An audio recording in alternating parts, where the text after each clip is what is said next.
Hello, you are listening to Deeply Curious. My name is Cody Jensen, and joining me in our New York City studio apartment is my wife, Sarah Jensen. Hello. In this episode, we're not going to be asking a question because we already asked the question. Yes. And we have found a answer. And so we're going to talk about our answer and why, and it's basically an announcement of our future. You already know because you saw the title, but I'm still not going to say it right now. But before we jump into that announcement, I just want to say a huge thank you and let you guys know that if you want to help support Deeply Curious and allow us to continue creating this art without having to worry about finding people to, pay us to sell things to you, and keep consumerism at bay is what I like to say. Yeah. You can do that by supporting us on Patreon. Patreon is a way that you can support monthly and also gain access to exclusive content and just deeper access to things from us. This week we have a brand new crew member, Sophia Soriano. Thank you so much for supporting us as a crew member. And our associate producers this week are Maddie Lane and Rob Evans. And it is produced by Christian B. Schmidt. If you'd like to join these lovely people, you can do that by going to Jensen AV Club. We call our Patreon the Jensen AV Club, and Jensen AV Club is how you can get to that. Thank you to all of our Jensen AV Club members, Yes. and the link is in the show notes or description if you want to check it out. Also, if you're planning on purchasing anything from Amazon this week, you can support the show just by clicking an Amazon link in the show notes or the description and then purchasing whatever you want. And that purchase of your shampoo you're already buying gives us a tiny bit to support the show, and every single bit ends up culminating to really helping us to continue to create this art. So that is another way you can support this show. And also just telling your friends, rating us on iTunes, all that stuff is a huge help. Thank you guys so much for supporting us as we continue to create this thing. All of our arts. Yeah. Okay, the moment of truth. The moment of truth. So let me just start off by telling you a story, I suppose. We, in December of 2018, so just a few months ago, we took quite a few trips outside of New York City. And we spent a week in London. We spent a week in Oklahoma. We spent a week in Colorado. We were actually only in New York City for like 6 days of the entire month. And then we were flying back New Year's Eve. After being gone for that whole month, we were sitting on the plane, and at some point, Sarah and I, kind of just looked at each other, and I don't remember who said it first, but one of us just asked, like, I am not excited to go home. Like, I'm not excited to go back to New York City. And the other person said, yeah, me either.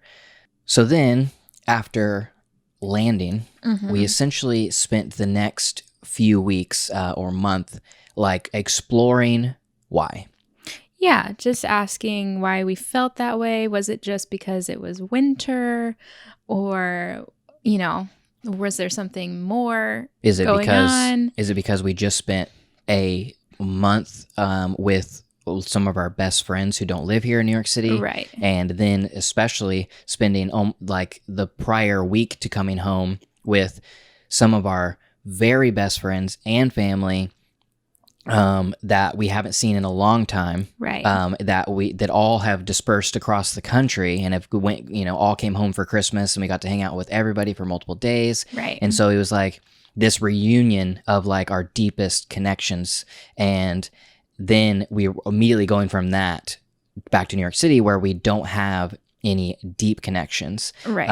And so it was like, okay, so is it just like coming off of a high, right? And that so. All these things just basically kept asking questions of why do we not feel excited to go, quote unquote, home? Right. I feel like, I think I kind of knew pretty quick, almost immediately, I would say.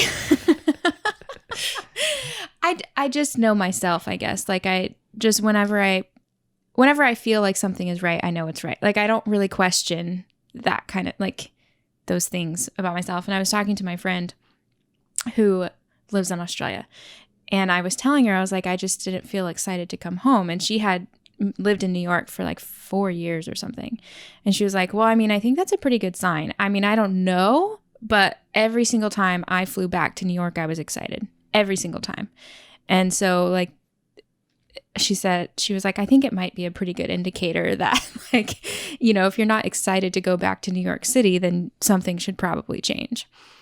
So I knew pretty quick that like it was time to change. Yeah. You know? So we basically came to the conclusion after, you know, either moments after landing or after... Not moments, but definitely days, not weeks. So just basically after some exploration, after a lot of conversation, and after a lot of me saying, let's not jump into anything, you know, too quickly, basically came to the conclusion that it's time for us to move out of New York City. Yes. And then, you know, through that process, we learned, thinking about it existentially, and thinking about who we are as people, thinking about what New York is, why is it that we felt this way? What are our, you know, finding our, over the last 2 years, finding our own personal values and figuring out that New York doesn't match those values in what we want to do in our day-to-day lives. And essentially we have found now, after exploring this topic for a few months, of the real core reasons that we personally feel that we don't want to live in New York City anymore. Right. I will let Sarah kind of go through. I think Sarah's reasons are the biggest reasons that we have decided to move. And I think that which is why I want to start there. Okay. Well, my biggest reason is because it causes me a lot of anxiety. I feel like I haven't been myself, but honestly, I don't even know if I know who I am. But I feel like I have been so opposite of what I want and what I wish I were for like a year and a half. Is like the first year in New York was fun and cool and new and exciting and whatever.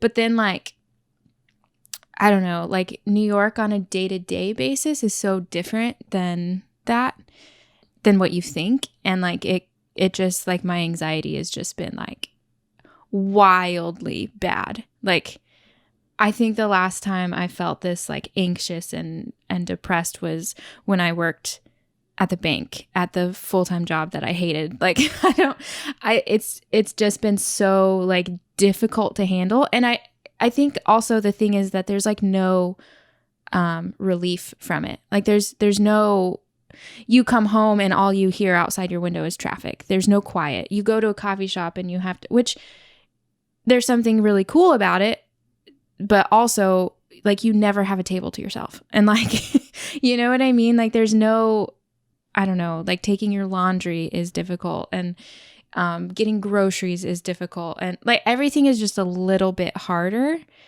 in New York, which is cool and fun, but also just like there's no relief from it.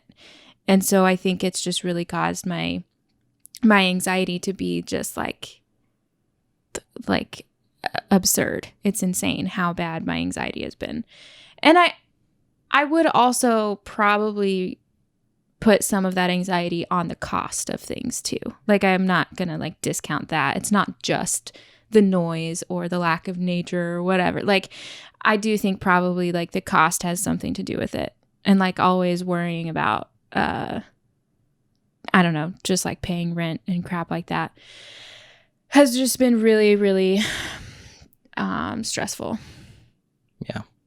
And I'm just like tired of feeling anxious. And the things I know that I need to do in order to not be anxious, like New York doesn't really offer, or at least offer easily, because of the cost of everything. So, you know, like, okay, you need time to yourself. You need to go out. Well, I can't have time to myself just in the city because there's 8 million people here and you have to share a table with people when you go to a coffee shop. So then you have to, take a train somewhere. So that's going to cost you. And then it's like takes a lot longer to get there. So you have to plan a lot like more time to do those things. Like if I wanted to go to Central Park or something, like it takes, 30 minutes via train. to get to Central Park. So that's an hour of travel time that I have to add into. And it's just like, it just makes everything more difficult, really. So that's like probably my biggest thing is I'm just tired of feeling anxious. Right. And that plays into like, you know, your personal, you know, feelings and weightiness, you know, all that type of thing, you know, comes into, you know, our relationship, you know, as two people together. Right. And so it's like for the health of you as an individual, which is most important, and then the health of us as a married couple is with that as well. And so what decisions do we need to make for you to live in your optimal environment for your personal health, that you can bring into a relationship with somebody else, you know, secondary. And, you know, I think that, you know, all those points are valid in the fact that, one, we have learned over, you know, the course of our adult lives that you are a person who requires more quiet, more alone time than I would say maybe the average, or... I would say that. I think I probably... Well, my personality test, I tested 97 or 96% introverted. So I'm like pretty introverted, and I very much love being around people. Like there's something really like energizing and exciting about being around New York and everything going on and whatever. But like on a regular basis, I need quiet. Solitude. Yeah. And New York just doesn't really offer that to me. And it's like because like Sarah mentioned, she will be like, okay, I have, you know, this half day or this whole day, I can like go and rejuvenate, you know, in my, you know, in the way that my introverted needs, and go to, let's say, Starbucks where it's not necessarily packed. Right. And we'll sit at a table where the table itself is about the size of an 8.5 by 11 sheet of paper. It barely fits a notebook. That's the truth. And, you know, after like 15, 30 minutes, somebody will come and be like, hey, can I share this table with you? Yeah. And you're like, I guess. And then they bring out their, you know, coffee or and wallet and, you know, whatever, and set it on the table. Right. That, you know, you can barely fit a notebook on. And so like, not only it's not about not being around people. Like being at the coffee shop, you're obviously around people. Right. But there's something different about not having any sense of personal space. Right. And I don't blame anybody either, because like, I mean, there's an empty chair and you need it. Like it's not anything about that, but it's like it's just so the New many York times. Yeah. Literally every time I go, I like, okay, I have a few hours. I'm going to go to a coffee shop by myself. Every single time I end up sharing my table with somebody. And the majority of the time, I can't tell you how many times they've been FaceTiming without headphones. Right. And you're trying to like do work or like think or read or journal or whatever. And like, they're just sitting here yelling at whoever they're FaceTiming with. You know, it's just like, it's not actual alone time. It's not solitude. It's not quiet. And like I said, in order to find that quiet, you have to go out of the city. Like you have to train for like an hour or whatever to get somewhere where you can actually find a little bit of space. And for somebody like you, that is something you need on a weekly basis. Right. It's just not like practical really at that point. If not a daily. Yeah. I mean, you need some of it daily. Yeah. And in a like extended period weekly. Yes. And so, you know, it's just with the cost of living and the, you know, I guess need that you have, it's just not feasible in the like long run to continue to want that with the lifestyle that we desire. Exactly. And I would say on the, you know, talking about anxiety would be that from my perspective, I am somebody who is not an anxious person in the slightest. Like you don't even know how to maybe you do now, but like before we moved, like you didn't even know what that meant. Like I would try to explain it and you just like literally could not fathom, like could not understand, because you're just not that person. I mean, we would have conversations with you and some of our other friends who would say like, you know, that they were anxious or whatever. And I would like literally be asking questions like, what does it feel like? Right. Like I am unsure if I have ever felt anxiety. Like I need to know like what you were feeling. because I don't even know how to empathize with it, essentially. Right. In certain seasons of my life, like I wasn't even, just didn't have like a baseline. Just was not on the radar. Yeah, to like grasp, like, what does it even mean to have anxiety or to be anxious or whatever. Yeah. But I do, to a much lesser degree, because I do not have a natural propensity to lean towards anxiety. But I mean, I would say there's a difference between having or being anxious and having like capital A anxiety. Like there's a difference. But I do like, now what it is to be anxious. Yeah. And so on some level you can like understand, okay, take this to a deeper level, and then you have capital A anxiety. So all of that to be said, that I now know what it's like to have lowercase anxiety because New York gives it to me. Because there is this sensory overload of New York City that I can handle for a certain period of time, during the day, let's say, and then at a certain point in the day, or maybe I can handle it all day, but then after a few days of it, it just like every single honk and diesel engine like blowing by without upshifting at the correct moment, and so it's just crazy loud. That is a real pet peeve of yours. And just everything about this city is so loud. And it is fun when you visit. It's fun when you first move here, and this is speaking from my experience, obviously. It was fun for me when we visited. It was fun for me when we first moved here to be like, oh, it's so like hustle and bustle, and like there's so much energy. Well, there is an energy, and it's great. And there's all this stuff going on, but it really, really just got to me of even when we would get out of the city and come back, like it didn't matter, like within days even the moment of coming back, people would be laying on their horns for no reason. I would just feel like this need to punch somebody in the face. Yeah. I feel like that was the big thing about traveling in December, because I really thought that's all it was for me. I thought I just need a break. I've been in the city for too long, and like just getting away will be great, And like, I mean, sure, we went to London, which is another major city, but completely different in my opinion. London is much quieter. It was more, we were on vacation. I was relaxed. I felt like the city was, like it was Christmas, like it was a good time.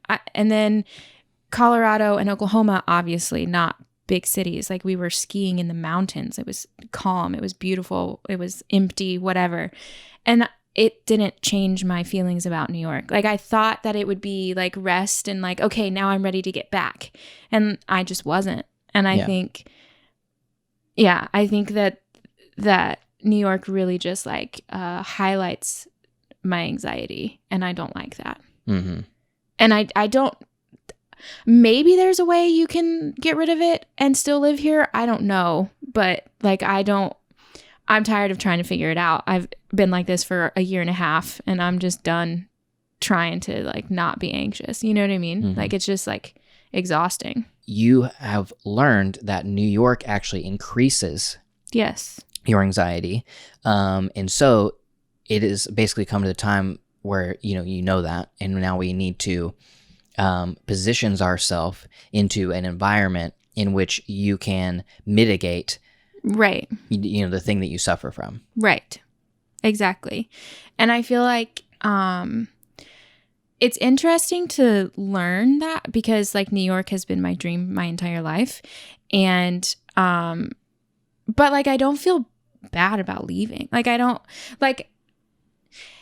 think it's interesting when you have a dream your whole life and you're like, this is it. This is like going to, I guess, quote unquote, complete me. Like this is the thing that's going to make me and whatever. I thought maybe that New York would be that. And then like coming here and realizing that it's not. I think it's cool because we've talked about this a lot. Like it doesn't feel like a dream died. You know what I mean? Like it more feels like I've just like learned something new about myself. And I feel like if you can look at like your dreams, the things that you've wanted your entire life.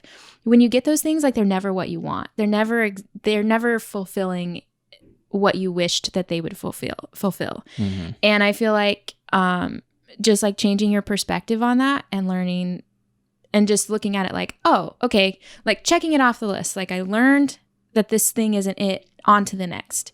I feel like that's kind of what New York has been, because we always knew, I guess, a little bit that New York would be temporary, that we wouldn't live here forever. Yeah. I thought it would be longer. But yeah, when we moved here, we said 3 to 5 years. Yeah. And it's been 2. Yeah, I thought it would be longer, but I knew it wasn't forever. And I feel like it's just been good to learn that it isn't a forever for me.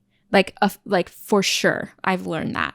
And like now I can go on and like, I guess with confidence and knowing that like it's not in the back of my head like but what if? But what if New York, you know? Like if we had moved somewhere else, I would still be saying, well, but New York is over there, you know? And now I can just be like happy with what we're doing next, because I know I did this and I know I can do this, and like I'm good with that. And like I think it's really taught me how to look at big dreams and goals that I've always had for myself, and how like it's not the end destination that's the point. And I mean, I know we know that and we say it all the time, whatever, but like nobody actually believes it until it happens, you know? Like you can listen to the wise experts who say life is about the journey, not the end destination, or whatever they say. And you're like, yeah, cool. Well, whatever. Like, let me get to my end destination and then I'll tell you if that's true or not. I feel like that's what like New York has taught me, that like, it's not like New York was not my ultimate, even though I thought it was. Yeah. And I'm totally okay with that. Like, I'm not upset about that at all. And like, I'm glad that we came. And I'm ready to go. And I feel like I think maybe it's just taught me to change my perspective on those things, and like really truly believe that nothing is failure. That like I really think I truly believe that now. That like just because it didn't work how you thought it would doesn't mean it was a failure. Like I just learned a lot of things about myself. And now I can just like check it off the list and like not have something like always looming in the back of my mind. The only way it would be a failure is if you didn't learn anything from it. Right. Exactly. So I feel really good about like, I also feel good to know that like I can do this if I wanted to. But I think having the confidence and the power to say like I can, but I just don't want to. Right. Is like, I don't know. It feels nice. It feels like good and empowering to be able to say that to yourself about something that you have wanted your whole life, and then like to learn that it's not what you want, and just say like, yeah, I could do it, but I don't want to. Like it feels, I don't know, feels like nice to say that. Well, because I mean, we all strive for certainty, and yeah, I guess like certainty most of the time in most things can't come unless you try it. Right. That's why we have such a hard time believing the experts that have already experienced it, because we haven't experienced it ourselves. We're like, everybody says it's the journey, not the destination. And you're like, okay, cool. I totally believe you. Yeah, but you made it to the destination, so let me try. Yeah. And so that's why it's hard to like truly engage and believe and like follow a path that we should be like, I 100% think we should be learning from our elders and not follow the same traps that every single human follows and comes to the same conclusion over and over and over again. But it's still human nature to strive for certainty. And we are certain now that the rainbow that was always looming over there that looked so beautiful and we loved visiting is not the rainbow that we want to spend, every day under. Yeah. It's, and I think that the things that we have learned about ourselves, and the ways that we have grown over the last 2 years of living in New York City are the reason we are here, the reason that we came here, and ultimately worth everything. Because like you said, we can now move on from this knowing without, any doubt. Yeah. Like that we're not supposed to be there. Whereas we definitely 100%, like you said, would have, moved anywhere else. Right. Could have been even London. Yeah. And in the back of your head, have been like, yeah, but what about New York? Yeah. Like, well, I mean, like I said, it's literally been the thing I've said since I was 13. I'm going to live in New York. I'm going to live in New York. At least for a year, I'm going to live in New York. Like, that's just been my thing. And so to be able to do it and like to go move on from it confidently, feels great. I think part of it, the thing that you needed was you needed freedom from this dream in order to live your life, because maybe without this experience, you could not go forth living any other type of life and truly be content in it, because you would have always been questioning. Yeah. I'm definitely a romantic. Yeah. Yeah. So I think those are, really that's why those are the big things that I've learned, and now I'm just ready to move on. Yeah.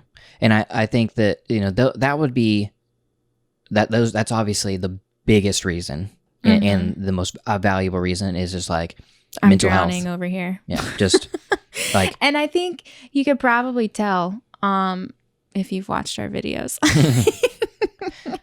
I don't know. I just think, why try so hard? Like, why kill yourself for something that you don't even think is maybe worth it, Yeah. And so like, that's the biggest reason, is just mental health. Yeah.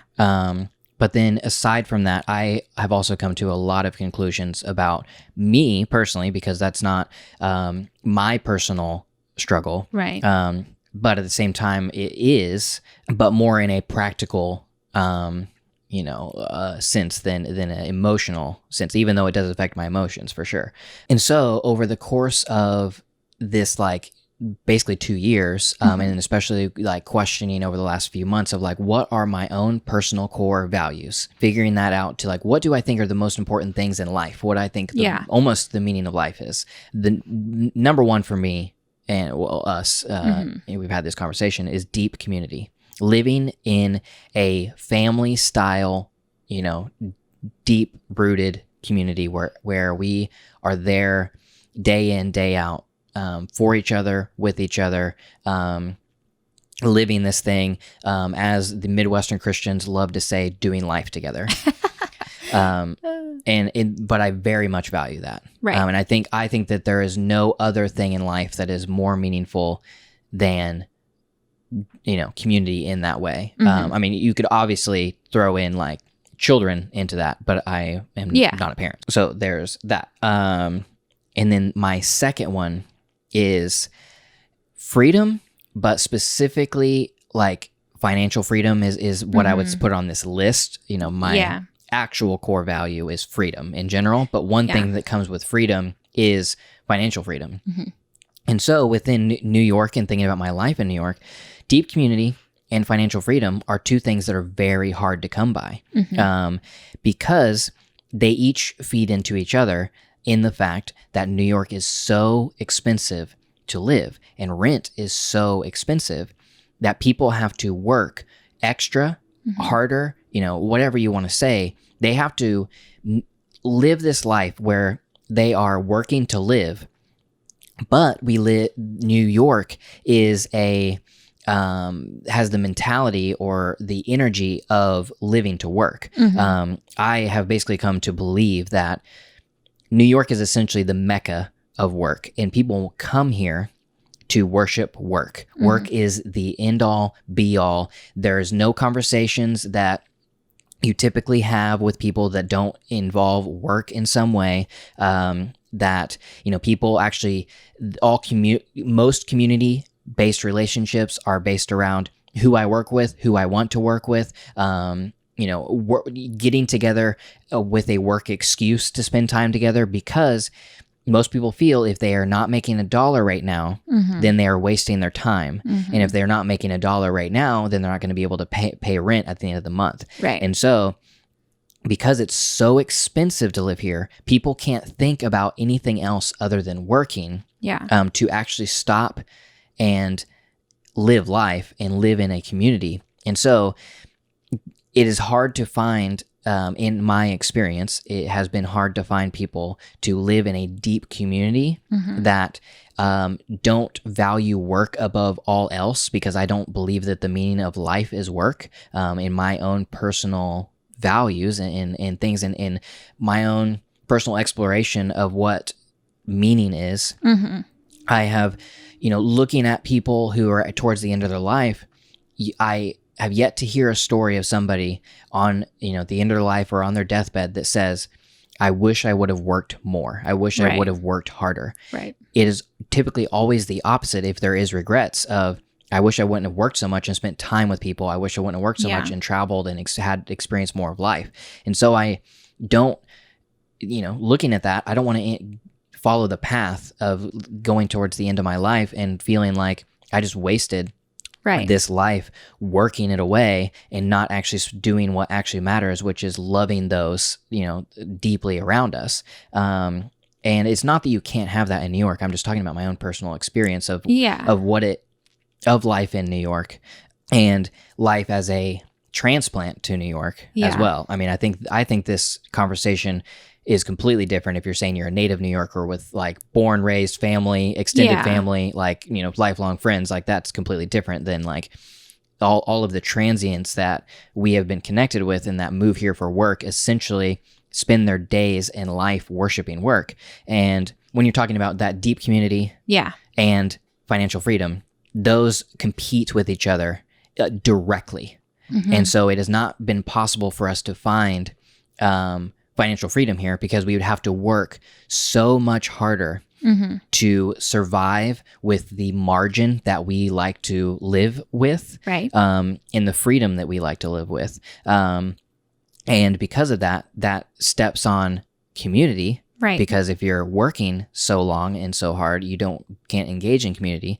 Then when we go out and seek community, in our experience, we have not been able to find people that also believe that they don't need to work as much to live life and actually spend time with other humans without the excuse of work. Yeah.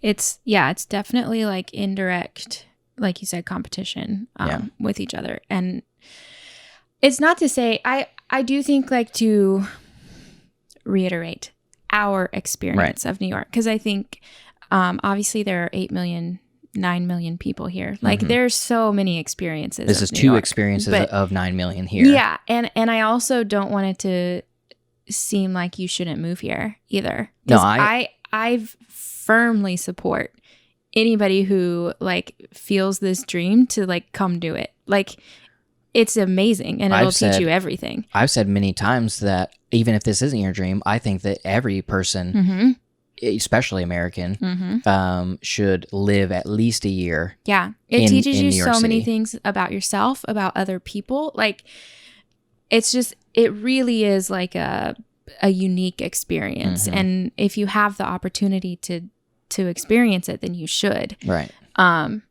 But it has been like, I think very eye-opening as far as like what we value, because also I think like Tulsa and New York City couldn't be more different,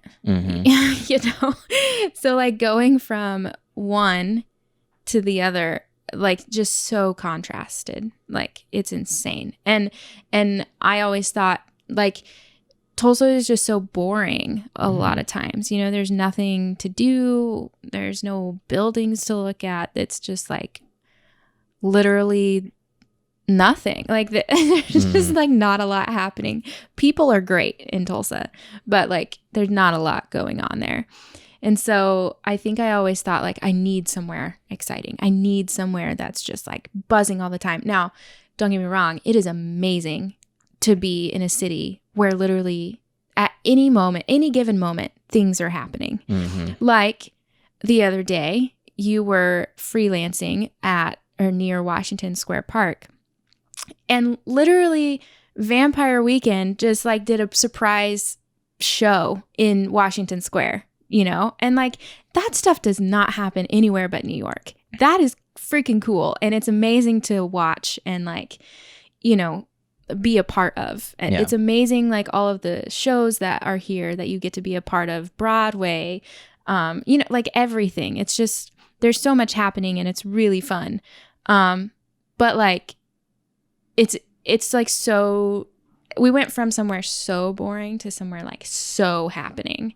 And I think I just thought that it's kind of like how we always, I think we call it the pendulum swing, but there's like in culture, we start with, you know, I don't even have an example, something politically. And then we swing way over to the other side. And then we settle in the middle somewhere. I feel like that's exactly what we're doing. We started in Tulsa, which was like the most boring place ever. And then we go to New York, which is the most exciting place ever. And now we're like, kind of like, okay, I think we can like merge these two things together and have a happy medium. That's kind of what I feel like is happening. So for me, I think the reason that I want to leave New York now, after having an incredible time, having so much fun, and having this New York experience, now that I've lived it, I have come to the conclusion that for me, the cost of living in New York is not worth my quality of living in New York. Yeah. And, you know, I think that everything that you were just saying about, you know, I think New York would be way different if it wasn't for the cost of living. 100%. Because the cost of living causes the, you know, basically the community aspect. Right. You know, people can't live in community if they're working 24/7 to pay for their bills. And so, and like you mentioned in the very beginning, everything is hard in New York.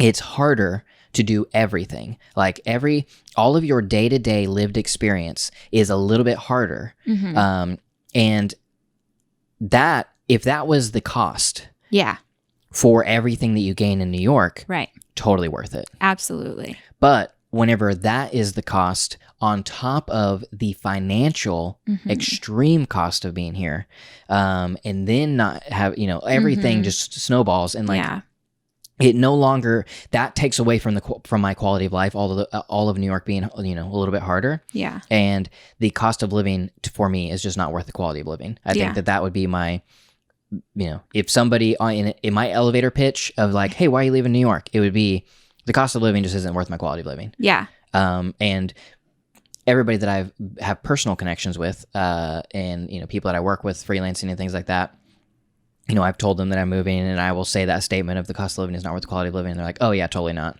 Yeah. You know, but I mean, there's also all there is all of this opportunity here. Right. That some people want the opportunity, you know, for their chosen career path, you know, to do. And it, you know, like I said, this is just our experience and our personal, you know, I mean, values of life. So, you know, for them, it is worth it because of the, you know, opportunity. For me, I don't care. Yeah. I care more about my mental health and day-to-day quality of life than I do about, you know, some, you know, future job, you know, future, you know, opportunity. Yeah.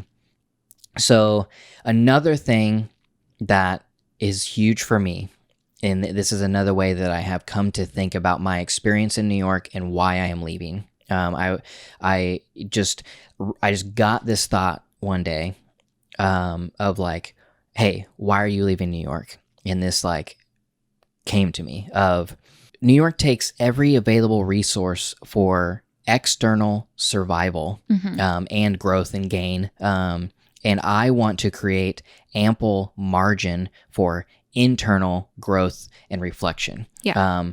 So, you know, that was like a succinct statement, but if, you know, like what that means is that New York sucks everything away from you. You have to give every single external, you know, resource you have, money, time, energy, just to live. And then once you're done like paying, you know, surviving, you also want to grow and gain, you know, so that you don't have to do as much of that. So every single piece of you is taken externally. Yeah.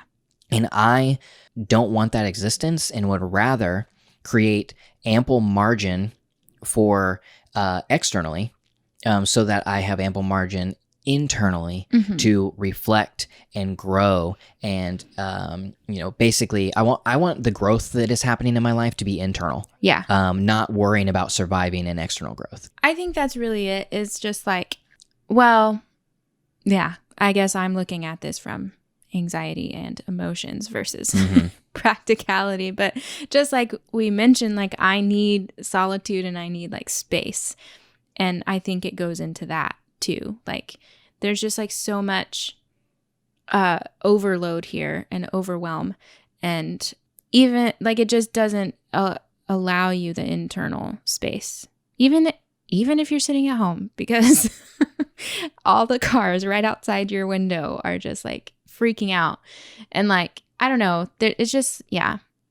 I definitely think I've learned that I value way more internal than I do external. So, and that's not to say that I don't care about my lifestyle, because that's not true. I mean, I have a certain comfort that, or preference that I want to live at. We just design our lifestyle. Yes. So that we are more focused on like internal exploration. Exactly. Yeah. It's like and again, there's no right or wrong lived experience. This is just like our personal values and what we think the meaning of our life should be. Yeah. And that seeking out, a big house and, cars and like, the quote unquote ideal American dream is a social construct that we reject, and we design our lifestyle to have financial freedom. Right. And in that financial freedom, that may mean that we live in a much smaller place. We live in a cheaper city. We live, we sacrifice creature comforts. Yes. So that we can live the lifestyle that we actually want, not what the world tells us that we should have. Right. Or even the ones we thought we you know what I mean? I mean, New York was the thing that I put on myself. Like that was my dream that I wanted. And like, I learned that I was wrong. Yeah. So, And I mean, so essentially another big thing would be, we live and we make the income, and we live in such a way right now that we can live our dream and live the lifestyle that we want to live. But the thing that is ultimately keeping us from that is New York City. If we transplant who we are, what we are doing, and all of the things that come with it to a cheaper city, everything changes in the fact that we now are if we value financial freedom, we have two options: work extremely hard, find new sources of income, work more hours in order to create that here, which conflicts with our number one, value of deeper community. So that doesn't work. Yeah. But if we take what we have, move it to a cheaper city, now we are able to have that financial freedom with the deeper community, which leads me into where the heck are we moving? Yeah. We didn't say that the whole time. Not on purpose. I kind of forgot. So I should have said in the very beginning. Hey, we're moving from New York City to Portland, Oregon. Yes. We are moving across all the country. All the way East Coast to all the way West Coast. Couldn't make a more opposite decision. Well, no, we could have, I guess. Yeah. Southwest. Yeah. Yeah. Anyways, but Portland. We're moving to Portland, Oregon. We're moving to the West Coast. And here's why we came to the conclusion of moving to Portland. One is what I just said. Yeah. Portland is a 55 to 60% cheaper than New York City. And if we move to an apartment or a house or, a city in general, that is 50% cheaper than the cost of living than it is in New York City, all of a sudden our life of financial freedom is instantaneous. Yeah. Because we can continue making the same amount of money we make now and have 50% more. I mean, math. But it also plays into our number one reason of deep community. Yeah. We have 3 very close friends, deep inner circle friends who moved from Tulsa to Portland. So whenever we were throwing darts on the map of like, okay, we know we're leaving New York City, where should we move? Yeah. We started picking out, okay, we don't want to live in the middle of the country. Probably. Yeah, we had a couple of cities we were looking at, but almost immediately we were like, Sarah, myself, I said, I want to live on a coast. Because it just, I don't know, I don't like being landlocked. I guess I maybe learned that about myself living in New York too. Like I like being on a coast very much so. So that eliminated a few cities automatically. Yeah. And then pretty much it was like, where are our friends at? And I want to live on a coast. So basically it was drawing up a Venn diagram of here's cities we're willing to live. Here are cities that friends live. And here are cities that are cheap enough, for our financial freedom.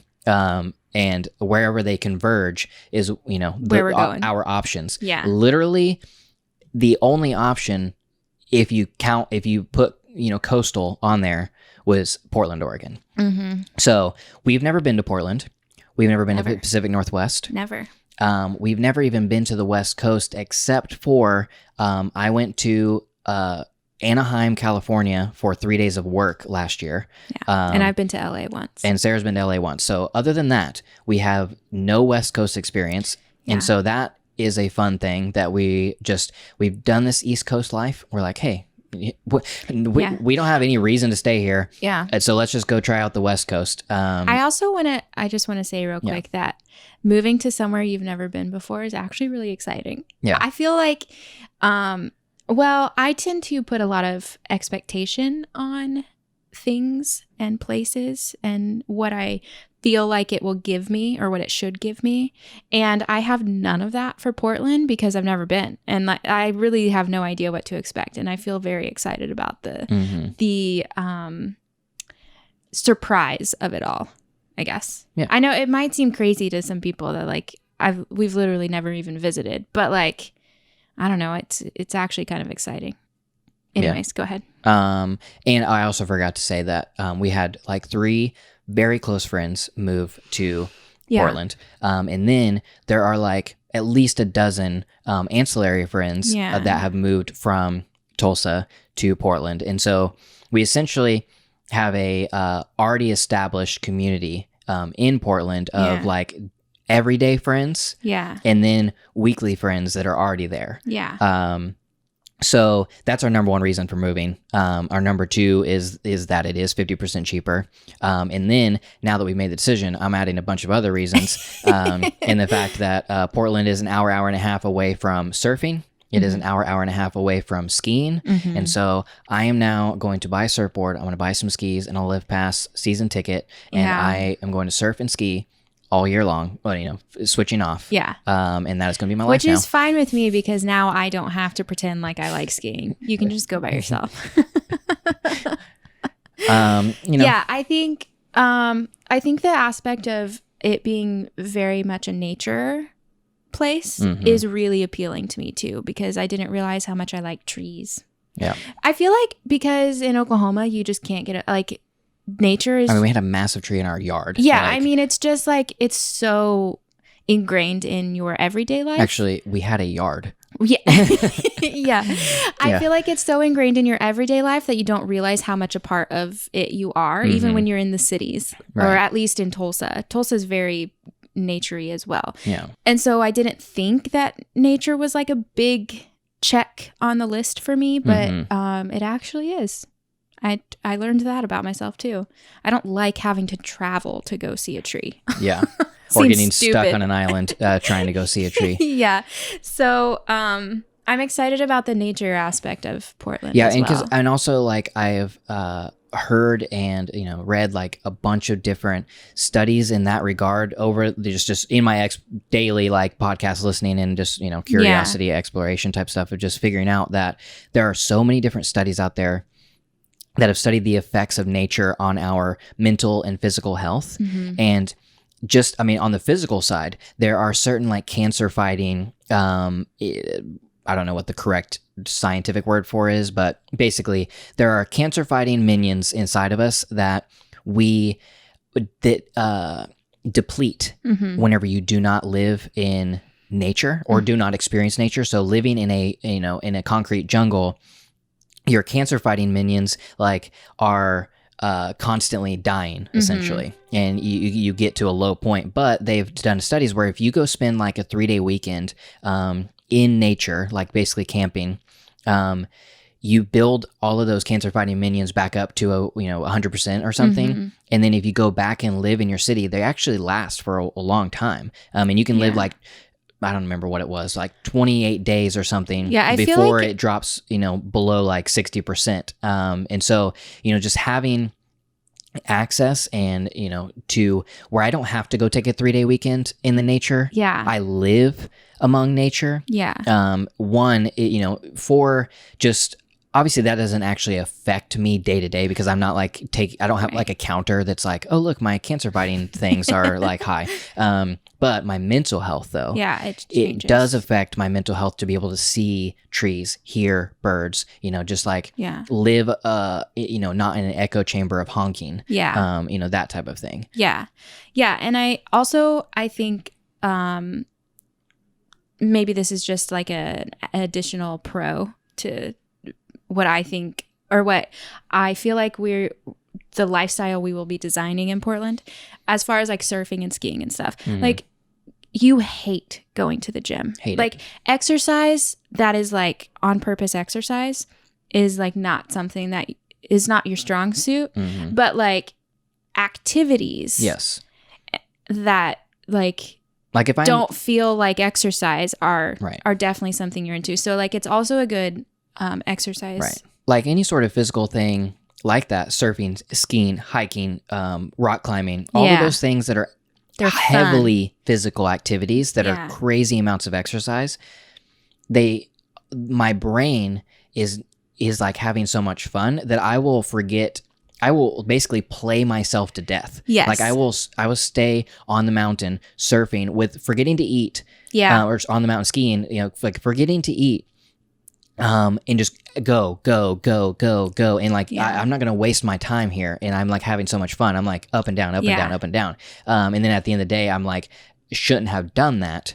Right. Because I should have stopped and rested and replenished and drank water at least once, that type of thing. Yeah. But if I'm like at a gym, I'm like 10 minutes in and I'm already chugging water and I'm checking like, your watch to see when it's over. And like, oh my gosh, this is the worst thing I've ever done. You know? So I think that's another added bonus is like, there's a lot more built-in fun activity that is exercise that like tricks your brain. Yeah. Another thing is if you have listened to like my existential crisis podcast and basically this entire season of our videos, and I feel like this is it's all stemmed to this right here. It is just, there just is more to life than increasing its speed, and New York is all about making life faster. Like just like go through every day is just like racing through it. And I don't think that life is a race, and I think ultimately for me, I'm excited to slow down my pace of life. If I would have 100%, you would have not have found me saying that 2 years ago when I lived in Tulsa. No, because again, Tulsa is the exact opposite. It's boring. It's like too slow. Well, in some aspects. I would say that in our experience and draw and wanting to live in a big city, in our perspective, it was too boring. But I think that we weren't content in what we had. It's definitely. I would still say it's boring, but it's like it's just not finding contentment in that slowness. I think that now living, learning, growing, becoming like obviously turning 30, like having like all new mind essentially, like having a fully developed brain, all of that type of stuff. Finally, is just really asking philosophical, existential questions of my life, right? And not letting life live for me, I guess, and me live my life. And that I'm not just letting all of these external factors and New York and societal pressures and, all of that type of stuff tell me that I need to run faster. Right. Because if I don't contribute to whatever this is, then I don't have meaning. Whenever ultimately, I don't think that meaning comes from external creation, I guess. I don't think that's the right word, but basically external productivity has nothing to do with my meaning. Yeah. And my meaning comes from internal contentment. Yeah. And I think that you can have that in New York 100%. I just don't want it because I would rather go live in a, slower paced, cheaper, community driven, but still interested. Like what I have kept saying over these, almost 6 months that we've been discussing this, is that I want a calm but interesting life. Yeah. And like I've again never been to Portland. I feel like Portland can offer us that though. Like it does seem calmer. West Coast is a little more chill, whatever. I mean, weed's legal, so yeah, it's definitely calmer. It's true. But Portland is still a very interesting city. The West Coast is still very interesting. There's things going on. It's like a quick plane ride to LA if we want to go. There's all these other things that are happening. Another thing I feel like that is just an added bonus for Portland is it's also much easier for all of our friends who are everywhere else to get to. Like our friend in Australia, when she flies to America, she flies through the West Coast. So like it's way easier for her to get to Portland than to take an additional trip across the country to see us. And like it's things like that I feel like just like kind of shifting things around and just realizing like, oh, okay, I don't need this massive city. I do want a coast. This seems like a happy medium of everything. And I feel like I can design a life that I really truly want to live without having to sacrifice my mental health for it. Right. Yeah. So I think that those are all of our reasons for, feeling that we want to find a different place to live, mostly to do with mental health and then, resource disbursement, wanting to do that in a way that aligns shift my with budget around a little. Aligns with my personal values. I want to, and so, living in deep community, living in financial freedom, slowing down my pace of life. I do want to say though that New York is worth the cost for a time. Yes. Like I don't want people to, the internet. New York is 100% worth the cost for a certain time frame. Yeah. For a period of time. And there's no time frame that can be said. Like it's right. Like my time frame was like basically a year. It was worth it. And then after that year, I felt it was much less worth it. Yeah. And then closer to 2 years now, it's not worth it at all. Right. But for somebody else, it's going to be 5, 10. We have friends that we've had this conversation with, and they're like, yeah, it's still worth it for me right now. And I've been here for 3 years, but I do see like, the merits and the end is coming. And right. Yeah. So everybody's time frame is different. Yeah. And some people is lifelong.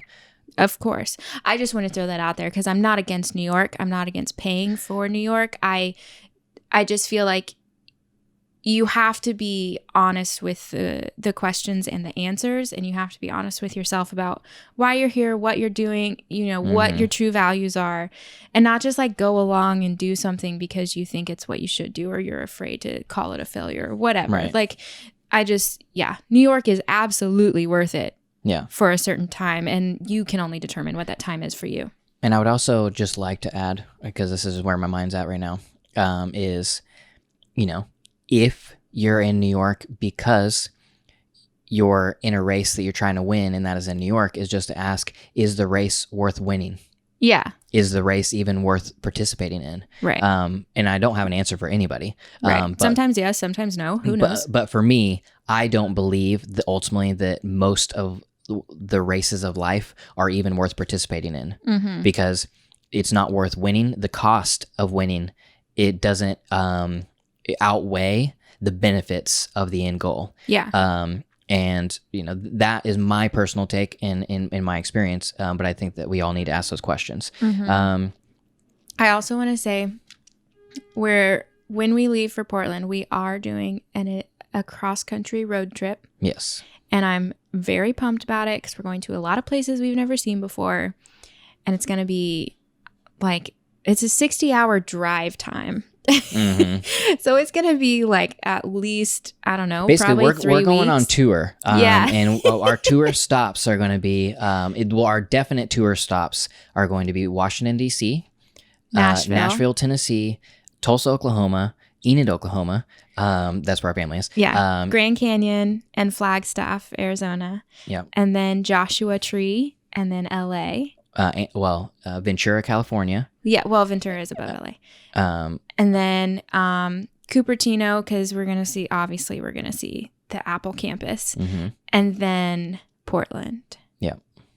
So that, those are our planned stops, and that's going to be like one of the, it'll be a big video series. Yeah. Obviously, we will be doing a travel films in every single spot, of the road trip. And then once we get to Portland, we're going to have all sorts of moving films of, finding an apartment, designing a brand. I mean, that's one thing I'm excited about is we're going to be essentially designing an all new apartment that we're going to be making films about, and then we'll have new apartment tour. Yeah, I'm a little nervous about that because we won't, I'm assuming, have the fireplaces for my books. Yeah. So who knows what's going to happen to those. But yeah, it's just a whole new, I think I've actually I've learned this about myself. I'm a project-based person. Mm-hmm. I really like projects. I like end dates to things. And I like beginning new things. So I feel like this is going to be a lot of fun to plan. And I'm excited to make the videos for it. So, yeah. So we're moving from New York City after 2 years and taking a cross-country road trip, ending up in Portland. And then if you have any suggestions on things in those places, anything we should know about. Yep. And so that's our plans. I guess we should we are moving. Yeah. In June 15th. Yeah. So we will be heading out of New York City June 15th. Yeah. And then we don't know exactly when we'll be in Portland because we're going to take our time on the road trip. Yeah, planning it by year. And so that is that. Thank you guys for listening. Thank you guys for joining us on this journey. Every single person that is listening to my voice right now has joined us on this journey after coming to New York. Yeah. So thank you for joining us on our New York journey and experience. And I hope that this podcast, specifically this episode, regardless if we were asking questions or not, just gave perspective and hopefully allows you to, if you're in any sort of spot like this, to ask your own questions. Yeah. And, let's say you are in New York and the questions lead you to say, I want to live in New York, then amazing. Because I think that most of life, really value comes from knowing the why. Exactly. And only you can answer it. And only you can answer it. So and thank you guys for joining us on this journey. If you want to partner with us in this journey, you can do that by joining us over on our Patreon page, the Jensen AV Club. That is jensenav.club. We have multiple different tiers where you can get exclusive content and deeper access to us. And you can also help out the show by rating us on iTunes or clicking Amazon links, all that type of good stuff that I mentioned in the beginning. Thank you guys for listening, and we will see you in next week's episode. Bye.